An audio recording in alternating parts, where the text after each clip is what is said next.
जय हिंद दोस्तों।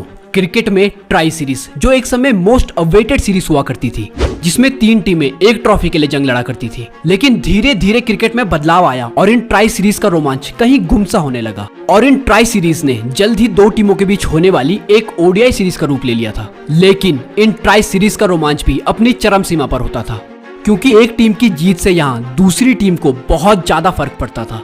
और ऐसी ही एक ट्राई सीरीज खेली गई थी 2013 में, जब इन ट्राई सीरीज का दौर लगभग खत्म ही होने वाला था। और इस सीरीज में भारत के अलावा श्रीलंका और वेस्ट इंडीज इस सीरीज का हिस्सा थी। और वैसे तो भारत इस सीरीज का पहला मुकाबला एक क्लोज इनकाउंटर के बावजूद वेस्ट इंडीज से मात्र 1 विकेट से हार जाता है। लेकिन प्रॉब्लम ये नहीं थी कि भारत सीरीज का पहला मैच हार चुका था। प्रॉब्लम ये थी कि भारत के लिए वर्ल्ड कप विनर कप्तान MS धोनी को इस मैच में हैमस्ट्रिंग हो जाती है और अगले दिन खबर आती है कि MS धोनी इस पूरी सीरीज से बाहर हो गए हैं और उनकी गैर मौजूदगी में विराट कोहली टीम को लीड करेंगे। अब चलिए, कप्तानी का रोल तो विराट कोहली ने भली भांति संभाल लिया था, लेकिन भारत के लिए जो बड़ी सिरदर्दी थी वो था एक फिनिशर जो धोनी की ही तरह अंत में आकर हारी हुई बाजी को पलट सके। और भारत ने धोनी की कमी को पूरा करने के लिए बाकी मैचेस में कई सारे फिनिशर्स को ट्राई किया, जैसे दिनेश कार्तिक, सुरेश रैना, यहाँ तक कि एक मुकाबले में तो ओपनिंग बैट्समैन मुरली विजय को तक नीचे खिलाया गया, लेकिन कोई भी इस फिनिशर के रोल को सही से नहीं निभा पाया। हालांकि भारत इस सीरीज में मैच तो लगातार जीत रहा था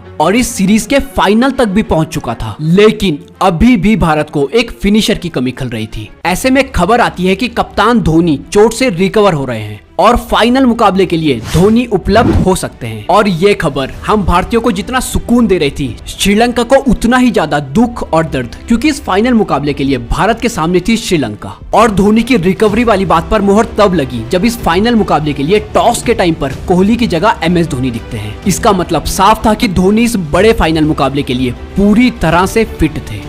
और इस मुकाबले की शुरुआत धोनी ने करी टॉस जीतकर, जहां धोनी पहले फील्डिंग करने का निर्णय लेते हैं और श्रीलंकन पारी की शुरुआत करने उतरे उपुल तरंगा और महिला जयवर्धने। लेकिन श्रीलंका की शुरुआत कुछ खास नहीं रही और भुवनेश्वर कुमार ने दोनों ओपनर्स को जल्दी आउट करके पवेलियन भेजा। अब लंका की इस लड़खड़ाती पारी को कुमार संगकारा और लहिलू थिरिमाने ने संभाला।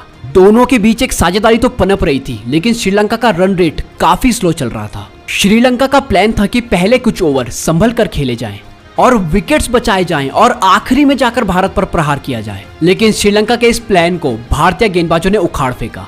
हालांकि इन दोनों के बीच 100 रनों की साझेदारी तो होती है, लेकिन उसके बाद श्रीलंका के सभी बल्लेबाज ताश के पत्तों की तरह बिखरने लगे और कोई भी बल्लेबाज एक बाउंड्री लगाना तो दूर, यहाँ तक कि डबल डिजिट्स में तक नहीं पहुंचा। आलम ये रहा कि एक वक्त पर जिस श्रीलंका का स्कोर 171 रन पर 2 विकेट था, उस श्रीलंका ने मात्र 30 रनों के अंदर अंदर अपने 8 विकेट खो दिए थे। मानो ऐसा लग ही नहीं रहा था कि श्रीलंका कोई फाइनल मुकाबला खेल रही हो। और इस मुकाबले में कप्तान धोनी की अभी बल्लेबाजी भी नहीं आई थी और धोनी ने 3 महत्वपूर्ण स्टंपिंग और एक कैच आउट करके श्रीलंका को पहले ही अपनी मौजूदगी और कमबैक का एहसास करवा दिया था। और धोनी की कप्तानी, विकेट कीपिंग और भारतीय गेंदबाजों ने श्रीलंका पर ऐसा सिकंजा कसा कि श्रीलंका पूरे ओवर्स तक नहीं खेल पाया और मात्र 201 रनों पर ऑल आउट हो जाता है। अब भारत का प्लान सिंपल था कि एक छोटा लक्ष्य है, आराम से खेलेंगे और अटैक नहीं करेंगे। और इस प्लान को अंजाम देने मैदान पर उतरी शिखर धवन और रोहित शर्मा की ओपनिंग जोड़ी और धवन ने 2 चौके लगाकर अपना और भारतीय टीम का खाता खोला, लेकिन वो इस स्टार्ट को एक बड़े स्कोर में तब्दील नहीं कर पाए। वो विकेटों के पीछे संगकारा को एक आसान सा कैच थमा बैठे और भारत अभी इस विकेट के गम से उभरा भी नहीं था कि 2 ओवर बाद ही गेंद भारतीय टीम के सबसे बड़े चेज मास्टर के बल्ले का एज लेकर सीधे विकेट कीपर के दस्तानों में पहुंची।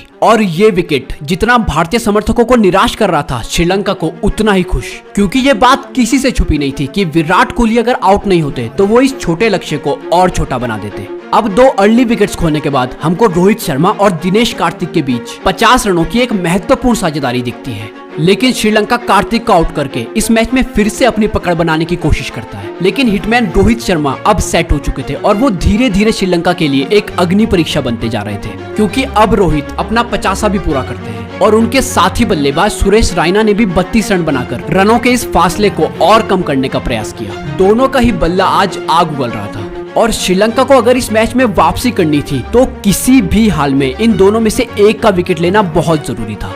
और श्रीलंका के लिए ये कार्य करते हैं रंगना हैरात। और जब भारत को ये मुकाबला जीतने के लिए मात्र 63 रनों की दरकार थी, तो हैरात रोहित शर्मा को बोल्ड मार देते हैं और ये देखकर सभी भारतीय दर्शकों में सन्नाटा सा पसर जाता है। लेकिन फिर दर्शकों की जान में जान आती है जब वो MS धोनी को पवेलियन से आता हुआ देखते हैं। और इस पूरी सीरीज में भारत को धोनी के इंजर्ड होने के बाद एक फिनिशर की कमी बहुत ज्यादा खल रही थी और आज इस बड़े फाइनल मुकाबले में भारत का वो फिनिशर वापसी कर रहा था। तो अब भारत का प्लान सिंपल था कि जीतने के लिए रन्स कम चाहिए थे और गेंदें बहुत बची थी, तो किसी ना किसी को धोनी के साथ बस क्रीज पर खड़ा रहना था। लेकिन वो कहते हैं ना कि फाइनल मुकाबले का प्रेशर हर एक खिलाड़ी नहीं झेल पाता है, क्योंकि इसके बाद ये खेल पलटी मारता है और श्रीलंका पहले तो एक सेट बैट्समैन सुरेश रायना का विकेट लेती है और इसके 2 ओवर बाद ही हैरात हमारे दोनों प्रमुख ऑलराउंडर रविंद्र जाडेजा और रविचंद्रन अश्विन दोनों को लगातार 2 गेंदों पर LBW आउट कर पवेलियन भेजते हैं और 5 ओवर पहले आसानी से यह मुकाबला जीतता दिख रहा भारत अब मुश्किलों में था।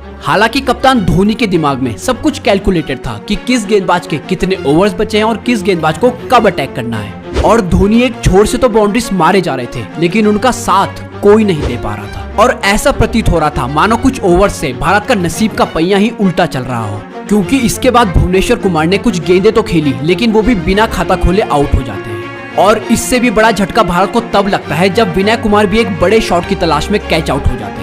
अब भारत के पास मात्र 1 विकेट बचा था और अभी भी भारत को यह मुकाबला जीतने के लिए 20 रनों की दरकार थी। अब सबकी उम्मीद भरी निगाहें सिर्फ और सिर्फ अपने कप्तान पर टिकी थी और धोनी का साथ देने बेहद ही प्रेशर में मैदान पर आते हैं ईशांत शर्मा। इसके बाद धोनी ने वही किया जो वो शुरुआत से करते आ रहे हैं कि गेम को अंत तक लेके जाना और वहां फिनिश करना। और अब ये खेल आखिरी ओवर में पहुंच चुका था जहां भारत को जीत के लिए 15 रनों की जरूरत थी, लेकिन धोनी को ये 15 रन बनाने के लिए 6 गेंदों की आवश्यकता नहीं थी। उन्होंने ये काम मात्र 4 गेंदों में ही फिनिश कर दिया।